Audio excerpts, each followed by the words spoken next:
gonna take you back to the past to play the shitty Monday Night Raw. Suck ass. He'd rather have a buffalo take a diarrhea dump in his ear. He'd rather eat the rotten asshole of a roadkill skunk and down it with beer. He's the angriest IWC you've ever heard.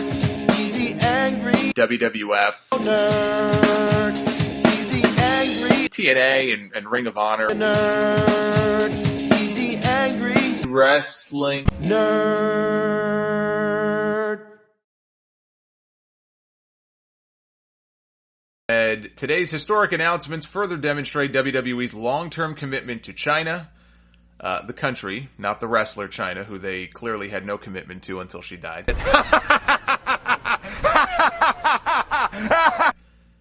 The partnerships with PPTV and venue operator Expo Group, as well as the signing of Wang, I don't know why that's so funny, will enable us to engage our fans in China like never before. Wang? Really? So, first you go on a temper tantrum about buffoon being a racist term, but laughing at Wang is perfectly appropriate. It's pronounced Wang. Ironic how you're a baseball fan. I haven't watched baseball in several years, and even I know the Royals pitcher prefers to be called Jianming Wang instead of Wang. I find it odd how you say you're tired of nut jokes that wrestlers make, but then laugh at a guy's last name. Real classy. This wasn't the worst he said this week, though. Listen to this.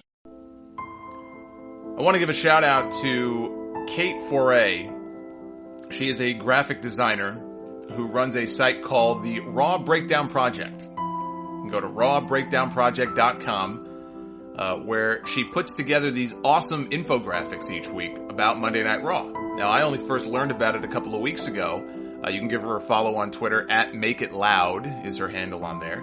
I looked at her breakdown for the Raw New Orleans show this week, and I was struck by how little TV time was given to the women. For all that talk about a Divas Revolution, and they really started to make the women, they started to put them in these meaningful feuds in multiple segments and multiple matches. Remember they were putting 2 women's matches on the show each week? It was like, wow, we're finally kind of going in a different direction, and let's see how far they can take this. Well, that didn't last very long.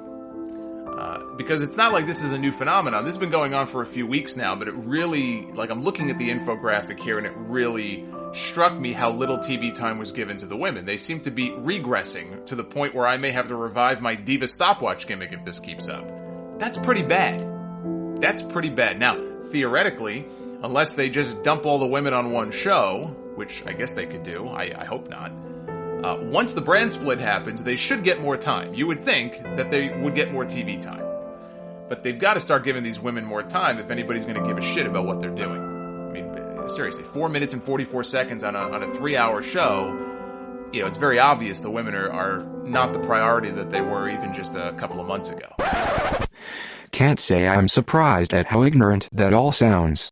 You can't make people all of a sudden become fans of women's wrestling, just because you put more of it on TV. You can't just change people's tastes like that. Just because there's all these superhero movies and TV shows in production, that doesn't change my interest in seeing them. Maybe, not many people give a shit about the women regardless of how much TV time they get. They must not want to see the women events chant JBL and "We want Lesnar" and Randy Savage during their matches. Hear these hardcore wrestling fans call for longer matches and wanting to see real women's wrestling. And what happens when they get it? They chant for a fucking announcer. Fans want something, and like any business does, WWE will try to deliver, and fans will just shit all over that. Tell me how that makes any sense, nitpicker. That's what you do, you nitpick. There will always be something for you to complain about. Disney Infinity, last month, they shut the whole operation down that was supposed to make big bucks for Disney. They had figures for numerous characters from their countless movies to Marvel to Star Wars and everything in between. Not many people were buying them, that's why they pulled the plug on the whole thing. What would you have done, nitpicker? Shoveled even more of that shit out? If people don't want something, You don't give them more. What sense does that make? When I took in college, I took a theater appreciation class one semester because I had to take some stuff, electives or whatever to catch up because there were a couple classes that I dropped because I just wasn't interested. So I wasn't interested in sticking around for a fifth year or a sixth year. I'm like 4 years and I'm done. I don't care what I have to do. If I have to double up on courses, I took 18 credits one semester. I took 19 another semester. I had no time for anything else. But I guess you never took an economics class, it seems. But anyway, Paige, Sasha Banks, Becky Lynch, I'll say this again, nitpicker. You have no clue at all how good they got it, and they work a lot harder for more unappreciative people than you might think. How are they treated differently from the men? They go on the same tours, they work the same shows, they put the same amount of time in training and exercising. There's always been equality in WWE, believe it or not. Being on Raw is just a fraction of their job. If it means so much to you that they get 20-minute segments on Raw, then tough shit, watch your sitcoms with the sweetened crowds you love so much. There's not a demand for that, because every time WWE thinks there is, it's just a joke. With all that being said, WWE doesn't have to have a women's division. They could have got rid of all the women a long time ago when they realized that none of them draw any money. They didn't have to keep the Divas division. They didn't have to give them their own reality show.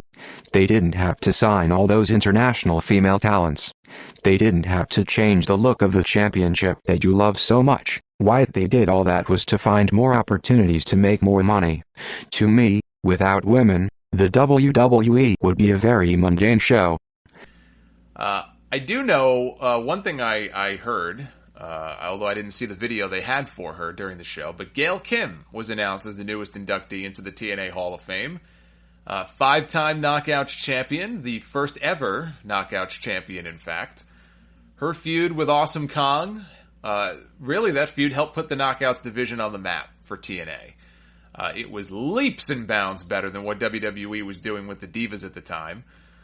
It might have even been better than what they're doing with the women right now. Speaking of women, yeah, WWE didn't spoil her, so she went to a company that spoiled her. Not like they care about how to draw an audience, right? That's all I'll say on the matter. It could always be worse. You could have gotten stuck with one of those old Montel Jordan, Jackson Hewitt commercials. Right? Imagine watching that for 2 hours. Or any of the endless ads for boner pills. Those are always fun, right? Especially when you're eating dinner and you have to look at an old guy talking about getting his dick hard. Yeah, that's great. That's great. You know what? On that subject, cable companies, I've been thinking about this for a while. Cable companies, here's what they need to do. Because cable companies suck. We already know that. You want to make things a little bit better for your customers? Cable companies should start shipping their remotes with a no boner pill ad button. Okay, just a picture of a cock with the international no symbol over it. So that way, if you don't want to see them, you just hit that little button and it blocks any boner pill ads for the duration of the show that you're watching.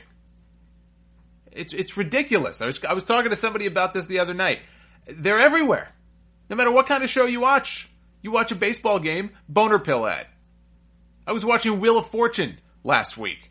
Wheel of Fortune! Boner pill ad. Shut up. You should very well know why those ads appear, and if you don't, no surprise. But who watches those shows? Adults? What do adults like to do? Fuck their significant others. If you can't stand them so much to the point where you have to talk about cock buttons on remote controls, then go watch Nickelodeon. Those networks have to make ad revenue somehow. They don't care if it's for exotic sports cars or Viagra. Now you're complaining about the kinds of commercials that air? What the fuck? Wang. I don't know why that's so funny. Or any of the endless ads for boner pills. Boner pills. Wang. I don't know why that's so funny. I was about to end this video right here, but lo and behold, the nitpicker just can't help himself. You've already had near historic lows for the show on some weeks, and when you have events like these, and the Raw number plummets the way that it did, all it does is illustrate how much the numbers have fallen in recent months. The third hour is one of the biggest culprits. Not only does it make the show drag, it drags the rating down. This always used to happen whenever they would have a 3-hour Raw as a special attraction. Remember those days? They would have a 3-hour Raw every now and then. And every single time, that third hour would drag the show down. It would drag the rating down. If you chopped off the third hour, that number would go up. Nitpicker, you live in New York, so what time is that third hour? 10 p.m. 10 p.m. is when people go to sleep. Many people have things to do in the morning, such as go to work, go to school, they have daily commitments. You'd understand if you have a full-time job. Apparently, you're so special that you don't need one, but many people that watch Raw do. For you to not understand that, it's beyond words. Wheel of Fortune!